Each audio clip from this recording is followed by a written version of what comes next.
हमारा चाँद हमसे 3,84,400 किलोमीटर की दूरी पर है। अगर चाँद की जगह पर हमारे सौरमंडल के दूसरे ग्रह आ जाएं, तो नज़ारा कैसा होगा?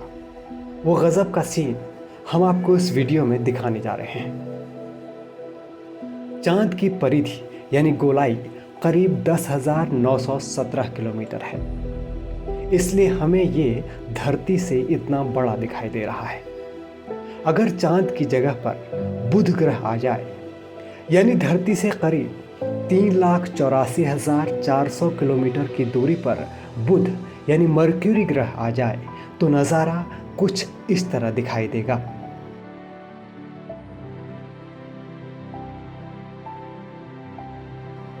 बुध की परिधि यानी गोलाई 15,329 किलोमीटर है और चाँद की गोलाई 10,917 किलोमीटर। तो बुध चाँद से कुछ ही बड़ा यानी करीब 1.5 गुना बड़ा दिखाई देगा। बुध की असल स्थिति देखी जाए तो ये ग्रह सूर्य का सबसे नज़दीकी ग्रह है और धरती से इसकी कम से कम दूरी 7.7 करोड़ किलोमीटर होती है। इसलिए वास्तव में हमें ये सिर्फ एक तारे की तरह दिखाई देता है।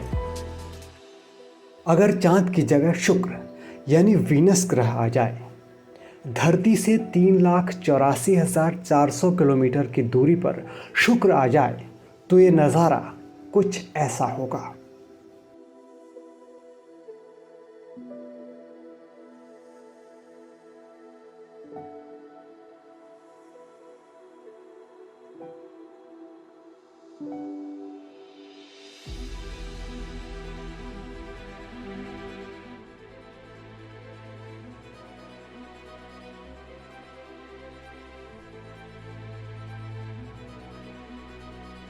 शुक्र ग्रह की परिधि यानी गोलाई 38,025 किलोमीटर है और चाँद की 10,917 किलोमीटर।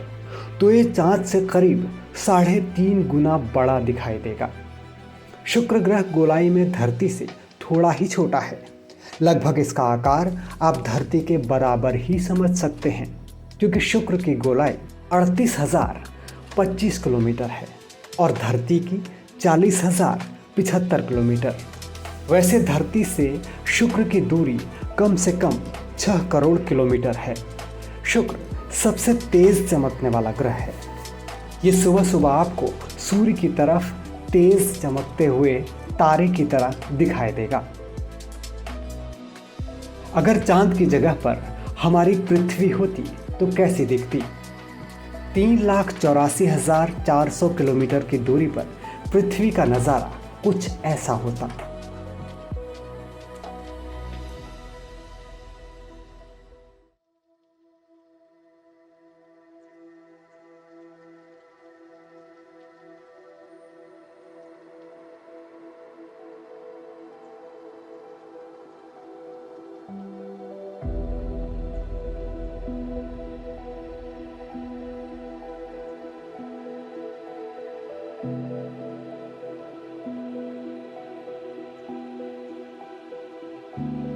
धरती की गोलाई का आकार चाँद की तुलना में 3.67 गुना बड़ा है। चाँद की गोलाई 10,917 किलोमीटर है, जबकि धरती की गोलाई यानी परिधि 40,075 किलोमीटर है। यानी कह सकते हैं कि धरती जितनी बड़ी और गोल है, चाँद उसके सिर्फ 27% हिस्से के बराबर ही गोल है।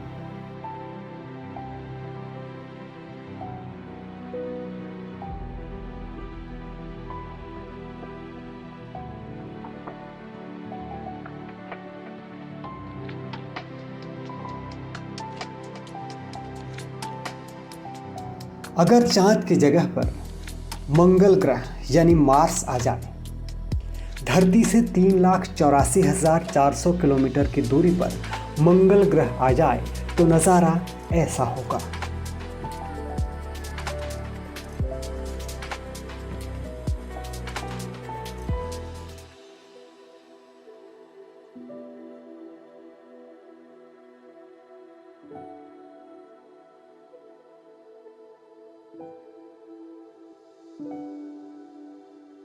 चांद की गोलाई जहां 10,917 किलोमीटर है तो वहीं मंगल की परिधि यानी गोलाई 21,300 किलोमीटर है।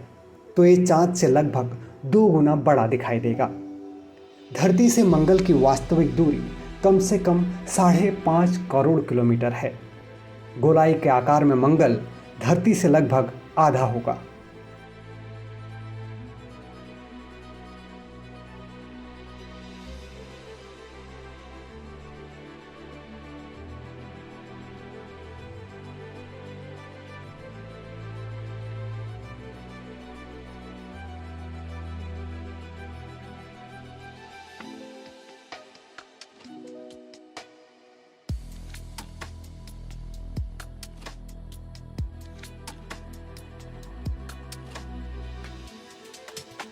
अब बात कर लेते हैं हमारे सौरमंडल के सबसे विशाल ग्रह बृहस्पति की। अगर हमारे चंद्रमा की जगह पर सबसे बड़ा ग्रह बृहस्पति यानी जुपिटर आ जाए, धरती से 3,84,400 किलोमीटर की दूरी पर बृहस्पति आ जाए तो नज़ारा ऐसा होगा।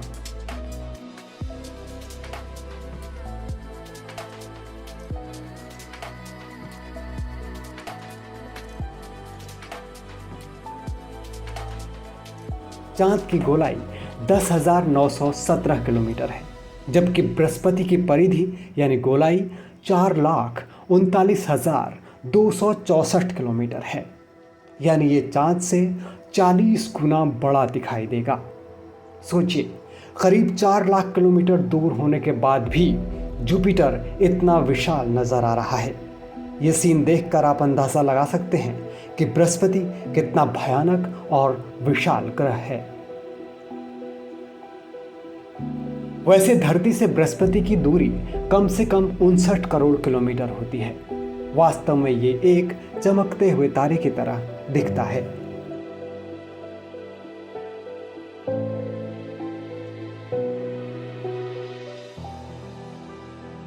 अब बारी है हमारे सौरमंडल यानी सोलर सिस्टम के दूसरे सबसे बड़े ग्रह शनि यानी सैटर्न की।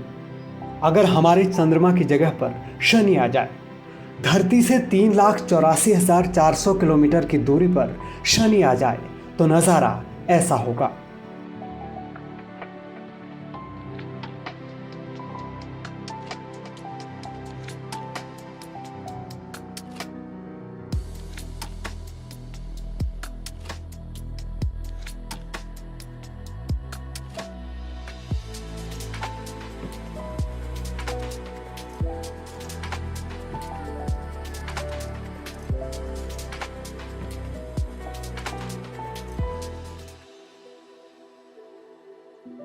चांद की गोलाई जहां 10,917 किलोमीटर है तो वहीं शनि की गोलाई 3,78,675 किलोमीटर है।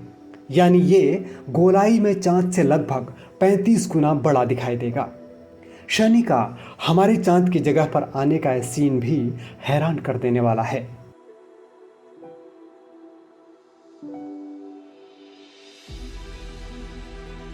वैसे धरती से शनि ग्रह की दूरी कम से कम 1 अरब 20 करोड़ किलोमीटर होती है। अब नंबर है 7वें ग्रह अरुण यानी यूरेनस का।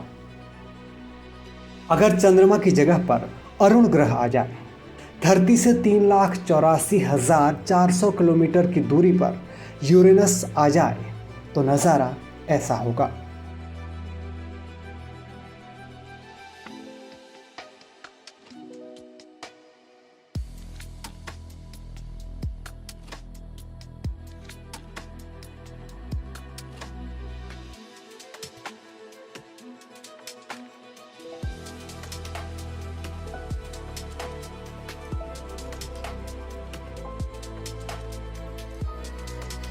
अरुण ग्रह गोलाई में चांद से 14 से 15 गुना बड़ा दिखाई देगा।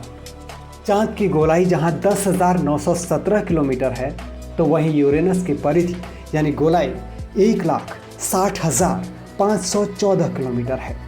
असल में देखा जाए तो धरती और यूरेनस की दूरी 2 अरब 60 करोड़ किलोमीटर के आसपास होती है।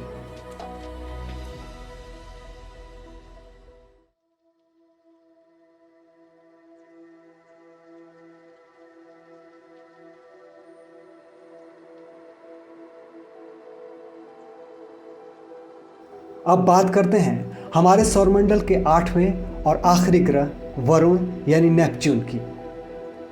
अगर चंद्रमा की जगह पर वरुण ग्रह आ जाए यानी धरती से 3,84,400 किलोमीटर की दूरी पर नेपच्यून आ जाए तो नज़ारा ऐसा होगा।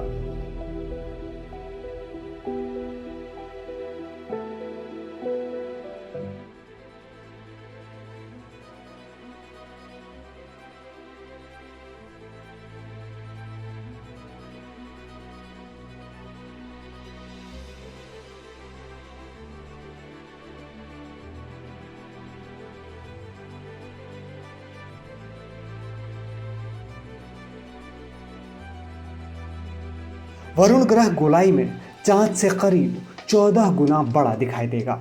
चांद की गोलाई 10,917 किलोमीटर है, जबकि नेपच्यून की गोलाई 1,55,535 किलोमीटर है। असल में देखा जाए तो धरती से वरुण ग्रह 4.5 अरब किलोमीटर दूर है।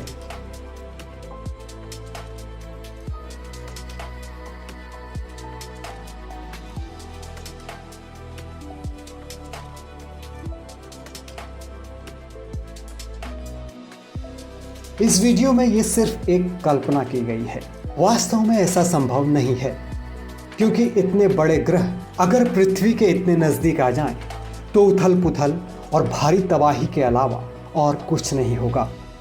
कहा जा सकता है कि ये तभी संभव है जब सौरमंडल का अंत करीब होगा।